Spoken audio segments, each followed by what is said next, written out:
We're not here because we planned on being here. Circumstances in life led us here, and we're trying to do what we can. We're trying to do the best we can to survive. I don't know how the kids afford it. If they're young and going to school, I don't know how they afford it. But if you're over 65 and that's all you got is Social Security, you don't make it.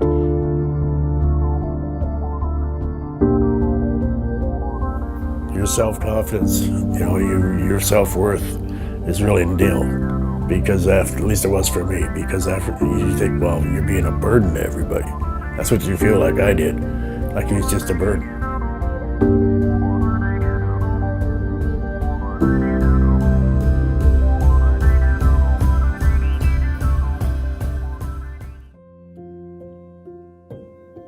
What we know is that housing stability means kids do better at school, workers do better at work, and that's where a lot of the conversation has been around kids doing better at school and workers doing better at work.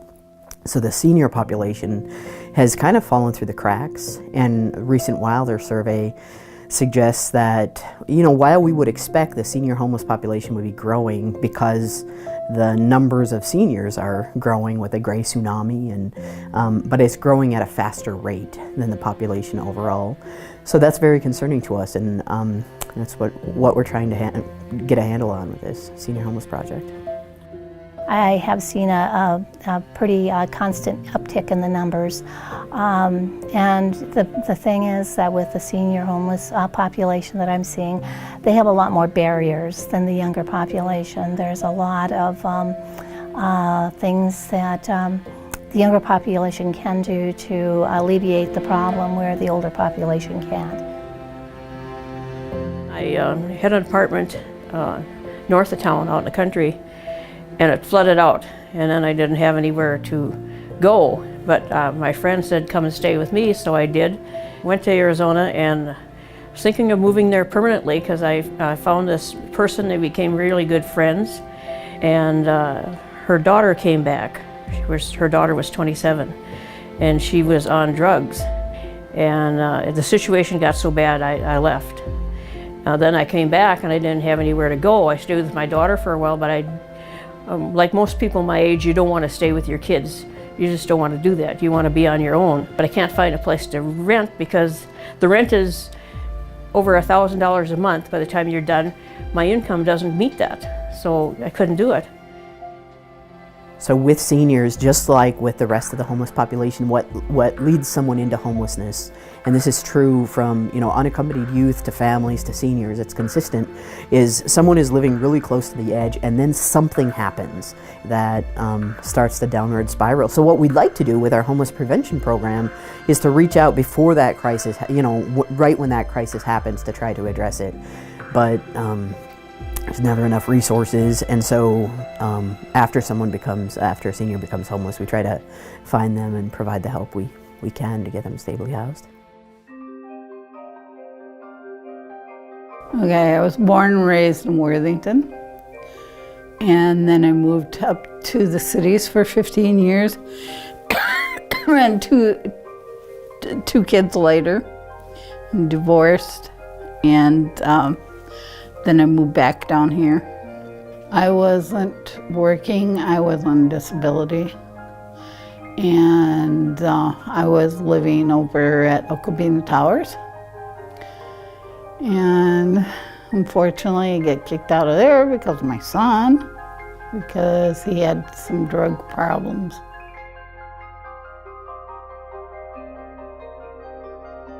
I used to live in South Minneapolis, up around Lake Street and Bloomington area. I owned my own house. I was buying my own house, and I had a pretty decent job. I was making good money. I was a welder machinist, and then early 2006, the company I was working for started outsourcing most of their product to China and Bangkok, Thailand, and so we ran out of work. They laid me off. Then a recession hit.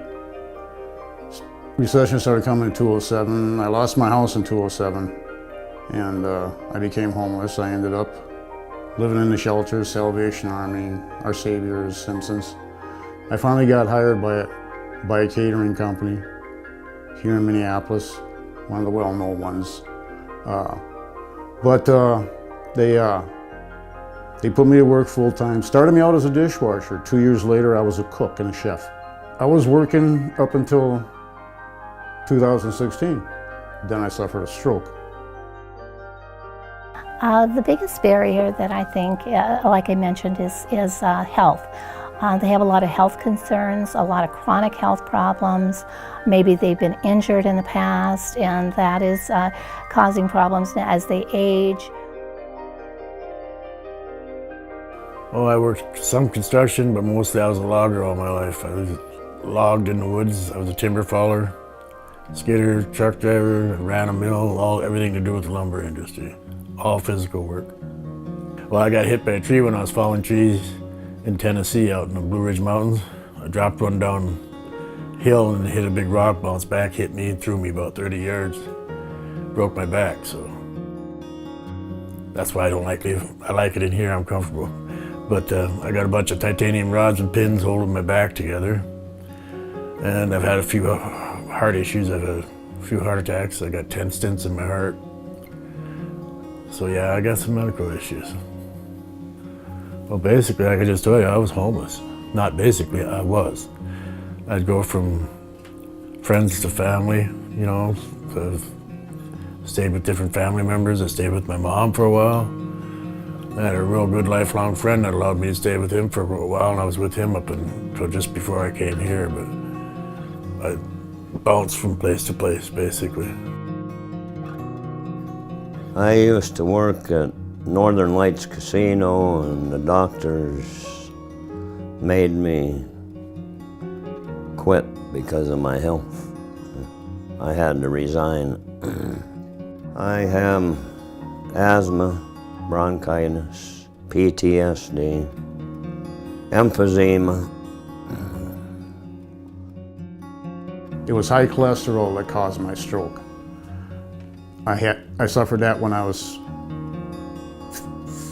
59, a month before I turned 60. And what it took was a good portion of my eyesight. And without the ability to see as well as I used to, I couldn't cook no more. I have difficulties getting around, so doing everyday chores is difficult, but it's something I'm not going to try and give up on because I want to stay independent as long as I can.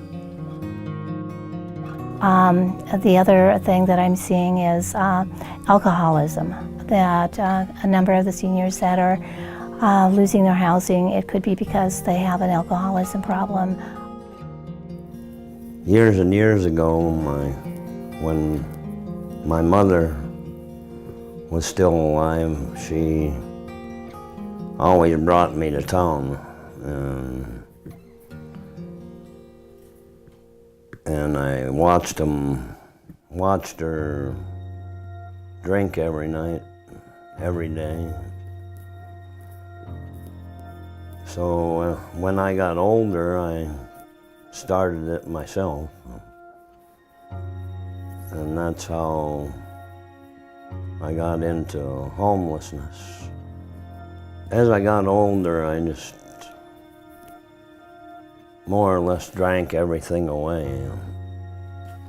Lived in a shelter. And then there's an awful lot of folks who aren't able to work or only able to work part-time who live on Social Security benefits, Social Security disability, or other kinds of retirement income. If they're lucky, they're making $1,000 a month. And again, that just doesn't go very far. Rents in the Twin Cities have risen 16% in the last 5 years. Those wages on that low end of the scale haven't bumped a nickel. So it's sort of a two-pronged problem. People don't earn enough to afford what's out there, and rents have gone up much beyond the affordability of most working adults and certainly people on a fixed income. We have a shortage, we have a housing shortage all across the state, and it's in our rural communities as well. And so when you have a shortage of housing and then you have people on fixed incomes, the shortage of housing means rents go up. and fixed incomes stay the same. And so as rents continue to go up and fixed incomes stay the same, more and more people are priced out of housing. Sometimes I don't think people realize, we have, the Social Security doesn't always go that far. And some people are homeless because they can't afford anything, because of the Social Security. They don't make that much Social Security. And some of them can't even work, So it makes it rough. It's hard, I've even had times struggling, and you end up going to food shelves and stuff because you don't have enough food for the month, My income right now, I'm on a fixed income, right around $1,000 a month. And out of that's got to come medical payments, some bills, my rent, my phone card, my bus card, transportation, and groceries. I don't get supplemental food stamps, so I don't have a whole lot to live on, but I'm doing all right. I supplement my food with the food shelves in Minneapolis. Food shelves are a great asset to people who need them. Once you've been here once, they register you on the computer. So when you come in and show them your ID, they can run you up on the computer. They know how many people are in your family, how many you're here for. When you work in retail, you don't ever make any money to put aside money for retirement. You don't get any IRAs or any of that stuff. You're just on your own. And then when you get to be 65, all you got is your Social Security. If you get a job, you got to have reliable transportation. Well, I don't have that anymore. And I think most of us are in the same boat. So why are they going to hire you if you're over 65 and they can hire somebody who's 20-some or 30-some? They're not going to. So getting a job is next to impossible. But work is a whole nother story. I got a 10-pound weight restriction, which is really ridiculous for a guy that's been physical all his life, but that's the way it is. I'm not supposed to lift over 10 pounds. And then with my heart issues now, I really have to be careful even on how far I walk, So, that's what's led to me being where I'm at and why I was homeless.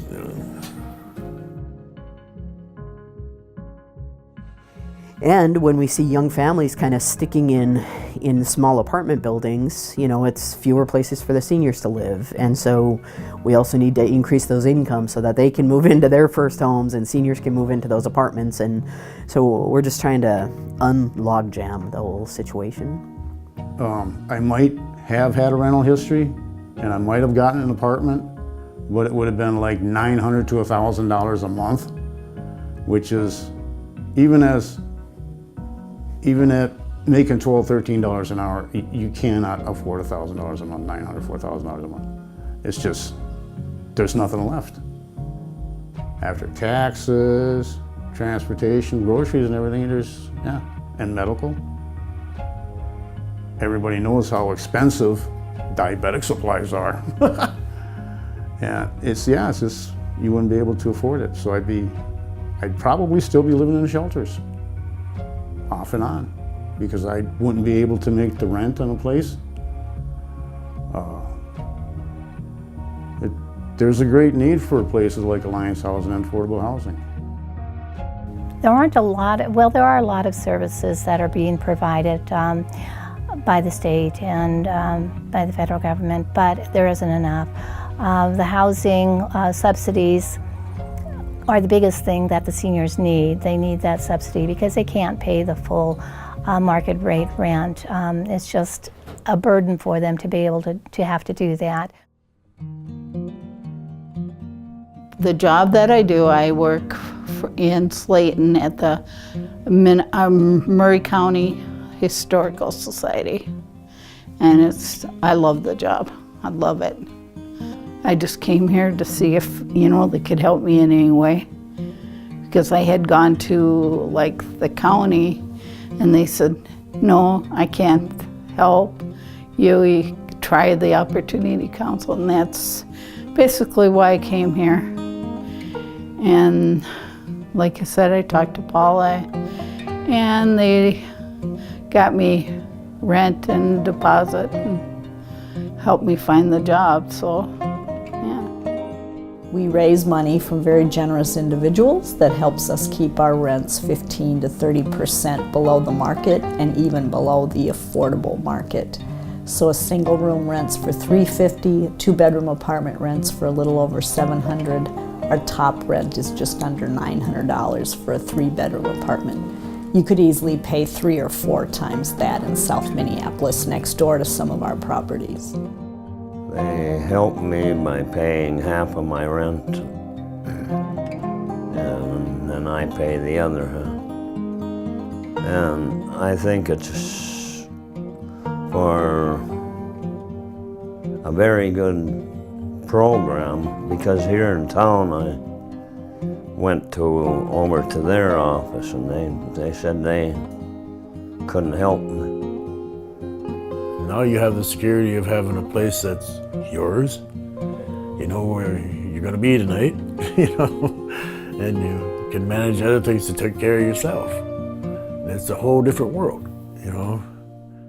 So when you're going, when you're first renting an apartment, you need sometimes first month's rent, damage deposit, last month's rent sometime, and so we can help seniors get some of that initial down payment that they're going to need to move into a place. We do that only if we can find a place that they're going to be able to sustain. And so if they can't sustain it, then we try to find them some rental assistance to supplement their income. And so many of these rental assistance programs, you pay 30% of your income in rent, and then the voucher will help pay the rest. And so we get people on either state or federal vouchers. Those are in short supply because they're, the need is so great because we have a housing crisis all across the state. And we try to understand what led to that, what that initial crisis was and what supports were missing and how can we build those back up. Because of the housing crisis in Minneapolis about, low-income housing, Alliance Housing's got a 7-month waiting list for people just waiting to get in here. And once a lot of people get in here, they don't want to leave because they can't afford to live someplace else. I appreciate that I'm here, I really do, because I don't know where I'd be if I wasn't. But what we're really excited about, we've spent the last couple years with a great boost from DHS and Live Well at Home dollars. We're going to build 43 studios on East Lake Street in Minneapolis for single adults over 55 with a history of homelessness. So folks who've struggled to find a safe, quality, decent place to live that they can afford, and one that'll look the other way if they've got evictions, poor credit, some criminal history. I've been through this homelessness several times. I put myself there. I just didn't want anything to do with life anymore until after I quit the bottle. Then after I did that, then my daughters wanted me to move back up here. That's 15 years ago now. And I think there's a lot of people in my boat that are my age that you don't think you're homeless, even if you don't have a place. You just sort of figure, I'll find another one.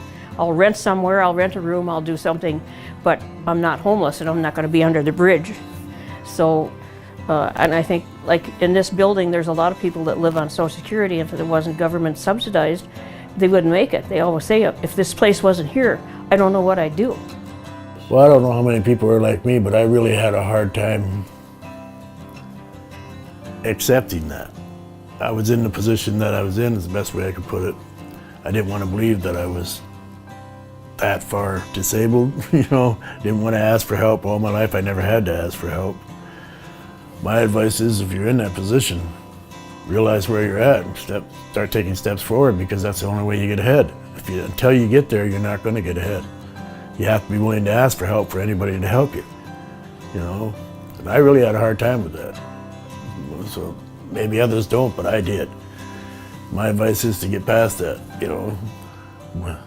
We have no control over what the world throws at us sometimes. You can be the strongest man in the world, your health can go down and it don't matter, you know. Now you're living in a different world. Well, first of all, they have to try to help themselves. That's with anything they do. If you can help yourself a little bit, then usually somebody will try to help if there is a program like that to help you. Children get tired of taking care of parents. Parents get tired of having their children take care of them. We want to be independent, and it's hard because the fixed incomes we're on. And I guess that's the other thing, is to be content where you are and live in the moment. You can't worry. You can be concerned about tomorrow, but you have to learn to appreciate today and live in the moment.